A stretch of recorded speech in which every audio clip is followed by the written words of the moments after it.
Hello అండి, అందరికీ good morning. Andhra Jyothi పేపర్లో ఈరోజు ప్రధానంగా చూసుకుంటే బడ్జెట్ గురించి రాశారండి. సో మీలో ఎంతమందికి ఆంధ్రజ్యోతి పేపర్ అంటే ఇష్టమో వాళ్ళందరూ ఖచ్చితంగా లైక్ చేసి సబ్స్క్రైబ్ చేసుకోండి. సో ఇక మెయిన్లో చూసుకుంటే ఈ బడ్జెట్ ఇష్యూ ఉంది కదా, నిన్న జరిగింది కదా, బడ్జెట్ ప్రవేశపెట్టారు కదా.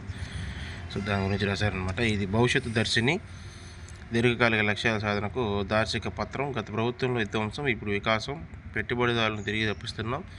గ్రోత్ ఇంజిన్లుగా విశాఖ, అమరావతి, తిరుపతి. ఉత్తరాంధ్రకు 28,000 కోట్లు, సీమకు 30,000 కోట్లు. ఇక రాయలసీమ అంటే కొరత కాదు. మిగులు బడ్జెట్ ప్రసంగంలో పయ్యావుల కేసు వెల్లడి. 50 పేజీలు, గంట 13 నిమిషాల ప్రసంగం అంటండి. అలాగే అడుగు ముందుకే అని చెప్పేసి బడ్జెట్ గురించి రాశారనమాట. కష్టాల బండిని గాడిని పెట్టడమే లక్ష్యం. భారత్ భవిష్యత్తును దృష్టిలో పెట్టుకుని బడ్జెట్ సంక్షేమాన్ని కొనసాగిస్తూ అభివృద్ధి, మూలధన వ్యయం పెంచుతూ ప్రగతి. సో రెవెన్యూ లోటు కట్టడిపైన దృష్టి. జిఎస్డిపిలో అప్పుల వాటాపై నియంత్రణ. 3,32,205 కోట్లతో రాష్ట్ర బడ్జెట్ అంట.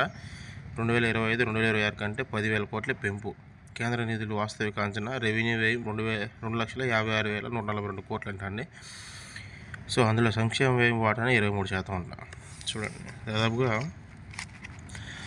ఓన్లీ సంక్షేమ పథకాలకే ఒక 80 లక్షల కోట్ల దాకా ఖర్చు అవుతుందండి. సో వివిధ రకాల పథకాలకి. అట్లాగే కష్టాల బండిని గాడిని పెట్టడమే లక్ష్యం అని చెప్పేసి ఈ బడ్జెట్ ప్రతులను బ్యాగులో సీఎం చంద్రబాబు నాయుడుకు డిప్యూటీ సీఎం పవన్ కళ్యాణ్ కలిసి ఆర్థిక మంత్రి పయ్యావుల కేశవ్ అంట. అట్లాగే ఇక ఈరోజు బిగ్ ఫైట్ అండి. భారత్ పాక్ పోరు నేడే. జోష్లో సూర్యసేన, ప్రతీకార వేటలో పాక్. మ్యాచ్కు ఓరుడి ముప్పు. T20 ప్రపంచ కప్లో కీలక మ్యాచ్ అంటండి. ఈరోజు ఇండియా పాకిస్తాన్ మ్యాచ్ ఉందంట. సో దానికి వాన పడే అవకాశం ఉంది అని చెప్పేసి ఒక ఇది రాశారు. అట్లాగే రేపు రాష్ట్రానికి బిల్ గేట్స్ వస్తున్నారంటండి. సచివాలయంలో సీఎం మంత్రులతో భేటీ. RGS ఫలితాలను ఆయనకు వివరించడం చంద్రబాబు నాయుడు. ఉండవల్లిలో వ్యవసాయ క్షేత్రాన్ని పరిశీలించిన బిల్ గేట్స్ బృందం. So Melinda gates and foundation వ్యవస్థాపకుడు చైర్మన్ బిల్ గేట్స్ నేతృత్వంలో ఫౌండేషన్ ప్రతినిధులు సోమవారం రాష్ట్రం పర్యటించింది. సోమవారం ఉదయం 10 గంటలకు రాష్ట్ర సచివాలయానికి రానున్నారు. ఈ బృందంతో CM Chandrababu Naidu, deputy CM Pawan Kalyan, IT మంత్రి లోకేష్తో పాటు మంత్రులు, వివిధ శాఖల అధికారులు సమావేశమవుతారన్న. సో రేపు బిల్ గేట్స్కి వస్తున్నారంటండి. మైక్రోసాఫ్ట్ CEO వ్యవస్థాపకుడు. ఇంకా బడ్జెట్ గురించి చంద్రబాబు నాయుడు గారు ఒక మాట, పవన్ కళ్యాణ్ గారు ఒక మాట రాశారండి.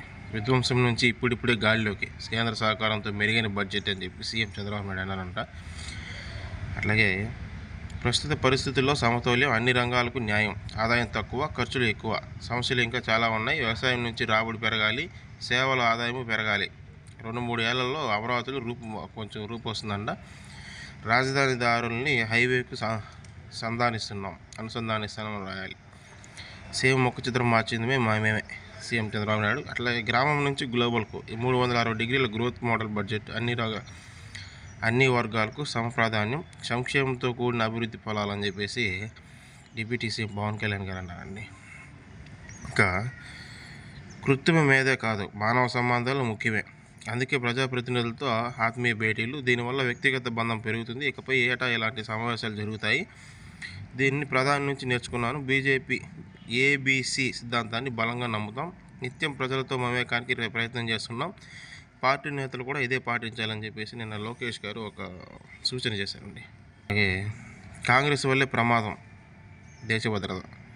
అస్సాంలో చొరబాట్లకు ఆ పార్టీయే కారణం. ఈశాన్య రాష్ట్రాలను కాంగ్రెస్ నిర్లక్ష్యం చేసింది. గువాహటి సభలో ప్రధాని నరేంద్ర మోడీ వ్యాఖ్యాత.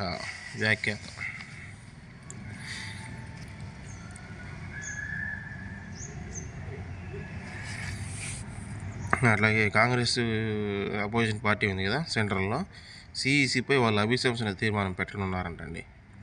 నేపథ్యంలో విపక్షాల యోచన. జ్ఞానేష్పై 2వ దశ బడ్జెట్ భేటీలో తీర్మానం ప్రవేశపెట్టే అవకాశం. స్పీకర్ తొలగింపునకు ఇప్పటికే నోటీసులు అంట. సో వీళ్ళందరినీ చేస్తున్నాం అన్నమాట. ఇక రైతును రాజుగా మార్చే సూత్రాలు. లాభసాటి సాగుకు ఆధునిక సాంకేతికత జోడింపు. 1,00,000 కోట్లతో సీమలో గ్లోబల్ హార్టికల్చర్ హబ్. ప్రతి వ్యవసాయంలో దేశానికే ఏపీ రోల్ మోడల్గా ఉండాలి. ధరల స్థిరీకరణ నిధితో రైతులను ఆదుకుంటాం. కోకో హబ్గా పశ్చిమ గోదావరి జిల్లా వ్యవసాయ బడ్జెట్ ప్రసంగంలో అచ్చెన్నాయుడు ఈ వ్యాఖ్యలు చేశారంటండి. సో రైతును రాజుగా మార్చే పంచసూత్రాలని చెప్పేసి బడ్జెట్ సంబంధించి ఆయన చేసిన మాటలు ఆయన చేసిన వ్యాఖ్యల్ని ప్రధానంగా రాసుకొచ్చారు. ఇక నేతన్నకు ఏప్రిల్ 1 నుంచి ఉచిత విద్యుత్ అండి బడ్జెట్ సాక్షిగా నెరవేరిన మరో కీలక హామీ. అయితే ఇక్కడ బడ్జెట్లో ఏంటంటే ఆడబిడ్డ నిధి ఉంది కదా. సో అంటే చంద్రబాబు నాయుడు గారు 6 హామీలు ఇచ్చారు కదా. సో 6 హామీల్లో 18 ఏళ్ళు దాటిన ప్రతి ఒక్క మహిళకు కూడా నెలకి 1500 రూపాయలు ఇస్తామని చెప్పేసి అందులో 6 గ్యారెంటీలు ఉన్నాయి కదా. సో అందులో ఉన్నాయన్నమాట. సో దానికైతే బడ్జెట్ ఈసారి ఏమీ కేటాయించలేదు. సో అది సరిగ్గా అమలు కాదనేసి వైఎస్ఆర్సీపీ ప్రధానంగా రాసిందండి. సో అదే అండి ఆంధ్రజ్యోతిలో ఈరోజు వచ్చిన ముఖ్యమైన అంశాలు. సో చివరి వరకు చూసిన ప్రతి ఒక్కరు కూడా థ్యాంక్స్ అండ్ ఖచ్చితంగా లైక్ చేసి సబ్స్క్రైబ్ చేసుకోండి.